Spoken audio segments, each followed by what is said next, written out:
दोस्तों नमस्कार। कैसे हैं आप सभी। उम्मीद है कि आप सभी बिल्कुल स्वस्थ होंगे, आपका परिवार स्वस्थ होगा।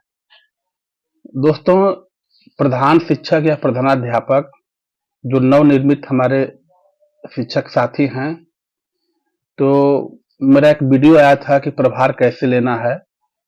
आप लोगों ने बहुत अच्छा प्यार उसको दिया, दिल से आप लोग को धन्यवाद। ये दोस्तों उसी के संदर्भ में एक दूसरा वीडियो है। प्रधान शिक्षक का प्रभार लेने के बाद आपको सबसे महत्वपूर्ण कार्य क्या करना है। सबसे महत्वपूर्ण कार्य दोस्तों होता है स्टॉक बुक का संधारण। आपके विद्यालय में कितनी सामग्री हैं, चाहे वो किसी प्रकार की सामग्री हो, उसको संधारण करना आपका सबसे प्रमुख कार्य है। तो आइए आज की वीडियो में हम स्टॉक बुक संधारण के संदर्भ में स्टेप बाय स्टेप आपको हर जानकारी देंगे। और उस चलिए तो वीडियो शुरू करते हैं। उससे पहले आप सभी से विनम्र आग्रह है कि वीडियो अभी आपने अगर चैनल को मेरे सब्सक्राइब नहीं किया है तो दोस्तों चैनल को सब्सक्राइब जरूर करिए। वीडियो पसंद आता है तो वीडियो को लाइक करिए, अपने दोस्तों तक शेयर करिए और खास तौर से इस वीडियो को अपने पास सेव करके रख लीजिए ताकि भविष्य में आपको जरूरत पड़े तो आप इसी के अनुसार अपना कार्य कर सके। तो आइए वीडियो को शुरू करते हैं।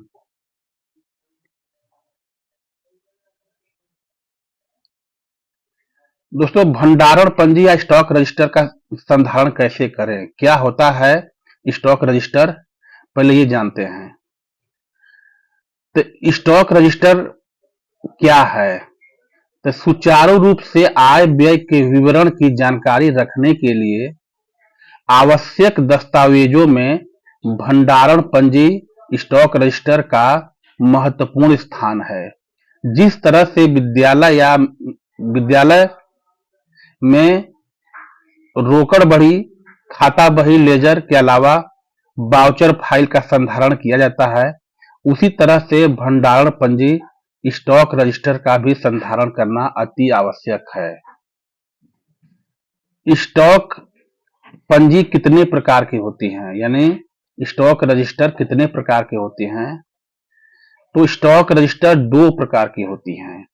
पहला अस्थायी सामग्री का भंडारण पंजी और दूसरा है अस्थायी सामग्री का भंडारण पंजी। तो अस्थायी सामग्री के भंडारण पंजी क्या है।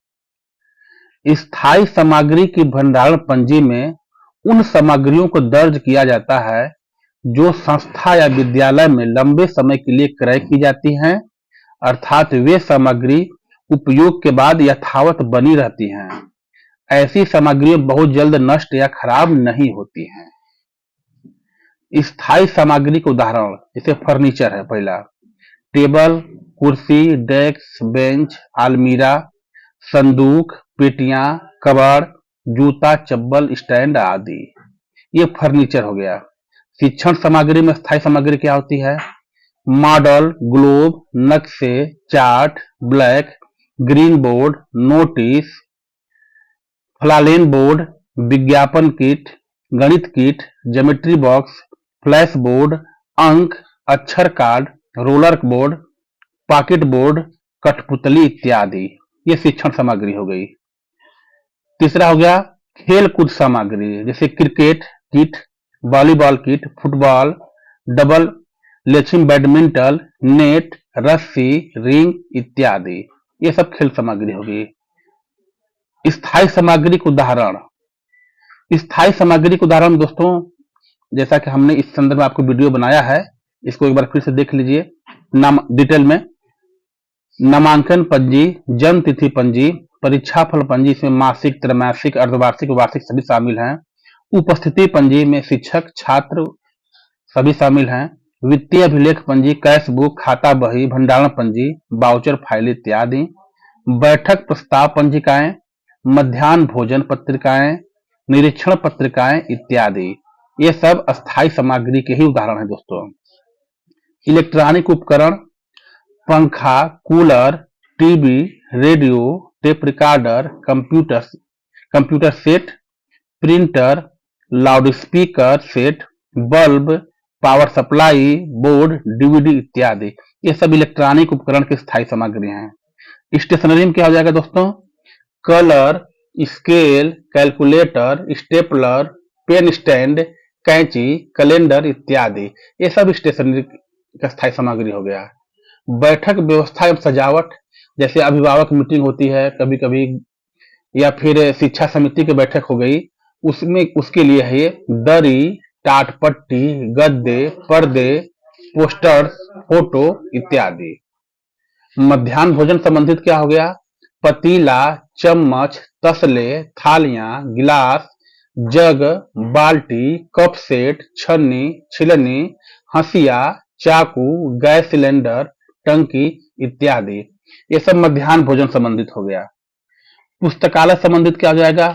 पुस्तकें, ग्रंथ, पत्रिकाएं, कॉमिक्स, चित्र पुस्तक, पत्र पेटी इत्यादि। अन्य सामग्री में दोस्तों, जैसे कि 26 जनवरी या 15 अगस्त का झंडारोहण का कार्यक्रम होता है, उससे संबंधित है। तिरंगा ध्वज, ध्वज स्तंभ, घंटी, घड़ी, dustbin, table cloth, paper bat, छाता, झाड़ू, मोहरे, ताले, फर्स्ट एड बॉक्स, अन्य बॉक्स, आईना, कंघी, वाटर फिल्टर, ये सब अन्य सामग्री में आ जाएंगी। अस्थायी पंजी, अब दोस्तों अभी तक ना आपने देख लिया स्थायी सामग्री में क्या होती है। अब बात करते हैं अस्थायी सामग्री का भंडारण पंजी क्या है।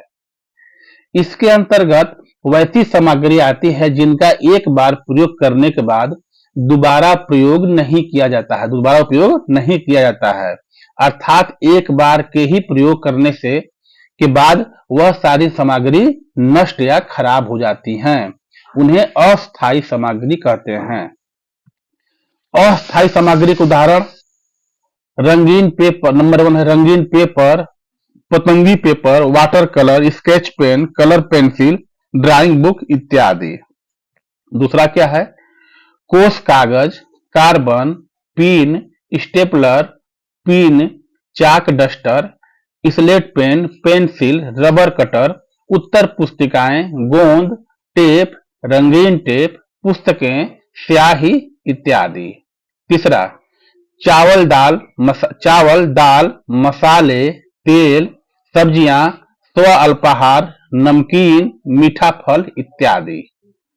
चौथा है दवाइयां, बैंडेज, टिंचर, हाइड्रोजन इत्यादि।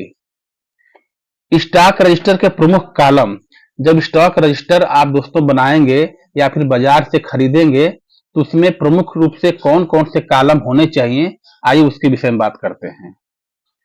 तारीख वाला कॉलम होना चाहिए, जिस तिथि को आप सामग्री क्रय की जाए उस तिथि को अंकित किया जाता है इस तारीख वाले कॉलम को। विवरण, क्रय की गई वस्तु की जानकारी का विवरण दर्ज किया जाता है कि आपने कहां से खरीदा है, किस दुकान से खरीदा है, उसका विवरण दर्ज किया जाता है। तीसरा में मौजूदा स्टॉक, पूर्व से ही विद्यालय में उपस्थित उसी प्रकार की सामग्रियों की संख्या दर्शाता है। अर्थात जैसे कि मान लीजिए आपने क्रिकेट की बैट खरीदा, तो पहले से कितने बैट मौजूद हैं आपके विद्यालय में या आपके संस्था में, तो पहले उसकी संख्या दर्ज करेंगे, फिर जो आप नई संख्या खरीदेंगे उसको दर्ज करेंगे। योग, मौजूदा स्टॉक एवं आमद की वस्तुओं की संख्या को जोड़कर संख्या दर्शाई जाती है। अर्थात जैसे कि आपके पास 4 बैट पहले से हैं और आपने 4 बैट खरीद लिए, तो दोनों मिलाकर कितने बैट आपके पास मौजूद में हैं उनकी संख्या दर्शाई जाती है। 4 + 4 = 8, यानी इस कॉलम में इसको दर्शाया जाता है। खर्च, कुल वस्तुओं में से जितनी वस्तुएं का उपयोग में लिया जाता है उनकी संख्या दर्शाई जाती है। यानी जैसे मतलब 8 बैट आपके पास हो गए, उसमें से कितने बैट आपने अपने बच्चों को, विद्यार्थियों को दिए खेलने के लिए, उसकी संख्या दर्शाई की जाती है। आमद, वर्तमान में नवीन वस्तुओं की संख्या दर्शाई जाती है, यानी आपके विद्यालय में वर्तमान में कितने संख्या इस समय मौजूद है उसकी दर्शाई जाती है। शेष, उपयोग करने के पश्चात शेष बची हुई वस्तुओं की संख्या दर्शाई जाती है शेष वाले कॉलम में। यानी जो आपने 4 बैट दे दिया और 4 बैट आपके पास शेष बचा, तो उस शेष वाली संख्या को 4 को वहां दर्शाएंगे। रिमार्क, इस कॉलम में वस्तुओं के क्रम से संबंधित अन्य विवरण हो उसे दर्शाया जाता है। इसके अलावा वस्तुओं के खराब होने की स्थिति में भी इस खंड में जानकारी दी जाती है। जैसे कि मान लीजिए आपके पास 10 बैट हो गए, तो 10 बैट में आपने 10 दे दिए, तो आप उस कॉलम में लिखेंगे कि पूरी वस्तुएं उपयोग में लाई जा रही हैं। या फिर 10 में से आपने 5 में दे दिया, तो 5 को लिखेंगे कि इसमें 5 शेष है, 5 उपयोग में लाई जा रही हैं। उसी में 2 तो खराब हो गया, उसी कॉलम में लिखेंगे इसमें से 2 वस्तुएं खराब हो गई।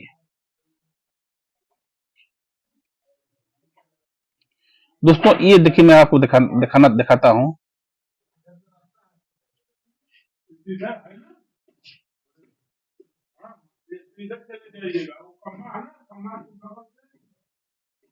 मध्याह्न भोजन, जैसे आपने कोई मध्याह्न भोजन संबंधित कोई भी सामान खरीदा, तो इसमें आप दिखाइए, देखिए तारीख वाला कॉलम है। मान लीजिए आप 2 तारीख को 2 फरवरी 2023 को आपके वस्तुओं का विवरण भगौना भगोना में स्टॉक, मौजूदा स्टॉक में आपके 5 है, 5 संख्या है, 5 भगोना है। आमद में 5 हो जाएगा, योग में 10 हो जाएगा, और खर्च अभी नहीं है तो खाली छोड़ दिए। उपयोग में जारी, इन 10 वस्तु उपयोग में जारी। और उस तरह 10 तारीख 10 मार्च 2024 को आपने वस्तुओं का क्रय खरीदा भगौना। ये पहले से 2 तारीख तक आपके विद्यालय मौजूद थी, लेकिन 10 तारीख को आपने भगौना खरीदा, तो 10 मार्च 2024 को आपने 6 भगोना खरीदा। आमद 6, यानी टोटल मिला के 6 + 10 कितना हो जाएगा, 16। खर्च कितना, 16, यानी उपयोग में जारी, यानी 16 भगोना आपका उपयोग में जारी है। मैं आपको समझाने के लिए ऐसा लिखा हूं। उसी तरह से आपका देखिए 15/4/2023, यानी 15 अप्रैल 2023 को कड़ाही आपके विद्यालय में 2 थी। आमद आपने 2 दिखाया, योग आपका 2 हो गया, और उपयोग में जारी। आपने अब यहां क्या किया कि 1 तारीख को 1 फरवरी 2024 को कढ़ाई फिर 2 कढ़ाई खरीदा। आमद 2 हो गया, योग हो गया 4, खर्च यानी 2 आपने 2 को यूज करने के लिए दिया, खाना बनाने के लिए। 2 आपके पास शेष बचा, 2 शेष बचा है, इसमें आपने दिखा दिया कि 2 शेष बचा होता है। इसी तरह दोस्तों आपका जैसे मान लीजिए स्टॉक रजिस्टर, जो मार्केट में स्टॉक रजिस्टर मिलता है, उसको मैंने दिखा दिया है। इसका देखिए, आप हो सकता है आपके क्षेत्र में अलग अलग ढंग का हो, तो इसमें देखिए आपने दिखाया है कि 15/3/2023 को आपने क्या खरीदा, बैडमिंटन खरीदा, बच्चों को खेलने के लिए बैडमिंटन खरीदा। कहां से खरीदा, केटी ट्रेडर्स से खरीदा। आपने कितनी संख्या में खरीदा, तो 4 संख्या में 4 पीस खरीदा। तो रेट दर क्या है, मान लीजिए एक बैडमिंटन 80 रुपए का है, तो अमाउंट रकम कितना हो जाएगा, 4/8/32, यानी 320 रुपया हो गया, इसमें दिखा दिए। दे राशि 320 रुपया। माल बाकी, बैलेंस ऑफ स्टॉक, यानी आपने के पास मान लीजिए 1000 रुपए हैं, आपने उसमें से 320 रुपया खर्च कर दिया, तो 680 रुपया बचा, रिमार्क में उपयोग में जारी है। दोस्तों यही तरीका होता है स्टॉक रजिस्टर। इसी तरह से आप हर चीज का स्टॉक रजिस्टर में अपना मेंशन कर सकते हैं। उम्मीद है कि वीडियो आपको पसंद आई होगी। अगर वीडियो पसंद आए दोस्तों, इसको वीडियो को लाइक जरूर करें, और अभी तक चैनल को सब्सक्राइब नहीं किया है तो एक बार सब्सक्राइब जरूर करें। मिलते हैं अगली वीडियो में, तब तक अपना ख्याल रखें। बहुत बहुत धन्यवाद। जय हिंद, जय भारत।